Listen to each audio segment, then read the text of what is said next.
Welcome to Rashmi's रसोई। उपवास म्हटलं का नेहमीच आपण बटाट्याची भाजी किंवा रताळ्याचा खीस बनवत असतो, पण आज मी तुम्हाला मार्गशीर्ष महिन्यासाठी स्पेशल अशी शिंगाड्याच्या भाजीची रेसिपी दाखवणार आहे। त्यासाठी हा व्हिडिओ तुम्ही शेवटपर्यंत बघा आणि माझ्या चॅनलला लाईक, शेअर आणि सबस्क्राइब करा। उपवासासाठी स्पेशल अशी शिंगाड्याची भाजी बनवण्यासाठी आपण हे उकडलेले शिंगाडे घेतले आहेत। हे बघा, थंडीमध्ये हे असे शिंगाडे आपल्याला बाजारात मिळतात, त्याची भाजी बनवणार आहोत। नंतर 2 चमचे तेल वापरणार आहोत। फोडणीसाठी 4 हिरव्या मिरच्या, अर्धा चमचा जिरं, कढीपत्त्याची पानं, उकडवून घेतलेले हे आपले शेंगदाणे आहेत, चवीप्रमाणे मीठ, 1 चमचा साखर आणि गार्निशिंगसाठी ओलं खोबरं वापरणार आहोत। हे बघा, हे शिंगाडे आहेत ना, हे असे दिसायला असतात। जेव्हा उकडलेले नसतात तेव्हा हिरवे असतात, तुम्ही बाजारात देखील बघितले असतील, पण हे आपण घरीच थोडंसं अगदी मीठ घालून उकडवून घेतलेत। आता हे आपण सोलून घेणार आहोत। एकतर आपण सुरीनी काढू शकतो किंवा हे कवच असं काढलं तरी पण शिंगाडा हे बघा असा अख्खाच्या अख्खा निघतो। फक्त हाताला थोडं काळं लागतं, हात धुतले का स्वच्छ होतात। अशाच पद्धतीने सर्व शिंगाडे हे मी साफ करून घेते। सर्व शिंगाडे आपण हे असे सोलून घेतले आहेत। आता लगेचच ह्याला आपण फोडणी देणार आहोत। गॅसवर आपण हा एक पॅन गरम करत ठेवलाय। 2 चमचे तेल घेणार आहोत। तेल ॲड केलं का थोडंसं ह्या पॅनला ना असं पसरवून घ्यायचं आहे। तेल गरम झालं की फोडणीला आपण ह्याच्या जिरं देणार आहोत। अर्धा चमचाच जिरं घेतलंय मी। जिरं तेलावर थोडं तडतडलं का कढीपत्ता आणि ही मिरची आपण फोडणीला घालणार आहोत।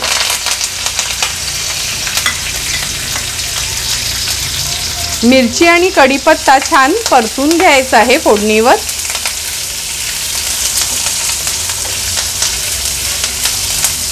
आता ह्याच्यामध्ये आपण हे सोललेले शिंगाडे ॲड करूया।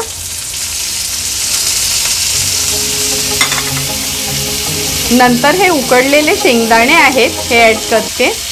हे कमी जास्त आपल्या आवडीप्रमाणे आपण करू शकतो। चवीप्रमाणे मीठ, 1 चमचा साखर आणि व्यवस्थित आता ही भाजी आपल्याला परतून घ्यायची आहे।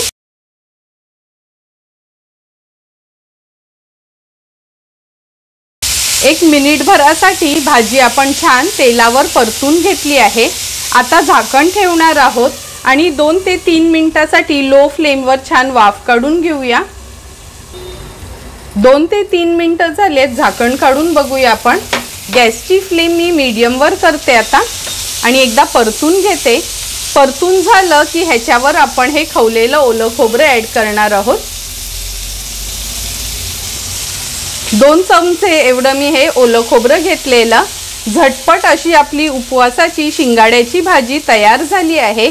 तयार झालेली भाजी आता आपण सर्विंग प्लेटमध्ये सर्व करणार आहोत।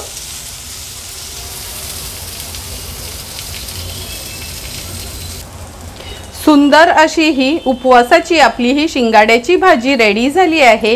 ही भाजी आपल्याला उपवासाच्या राजगिऱ्याच्या चपाती, पुरी किंवा वरीच्या घावण्यां किंवा भाकरी सोबत देखील खाऊ शकतो, किंवा जर आपल्याला भाकरी चपाती करायचा कंटाळा आला तर नुसती देखील तुम्ही खाऊ शकता। तुम्हाला पण जर मी बनवलेली ही उपवासाची शिंगाड्याच्या भाजीची रेसिपी आवडली असेल तर तुम्ही पण नक्की माझ्या पद्धतीने या मार्गशीर्ष महिन्यात एकदा तरी शिंगाड्याची भाजी घरी ट्राय करा आणि मला कमेंट करून सांगा की तुम्ही बनवलेली ही शिंगाड्याची भाजी कशी झाली आहे ती। तुम्हाला जर मी बनवलेल्या ह्या शिंगाड्याच्या भाजीचा व्हिडिओ आवडला असेल तर नक्की माझ्या चॅनलला तुम्ही लाईक, शेअर आणि सबस्क्राइब करा। Thank you for watching my video.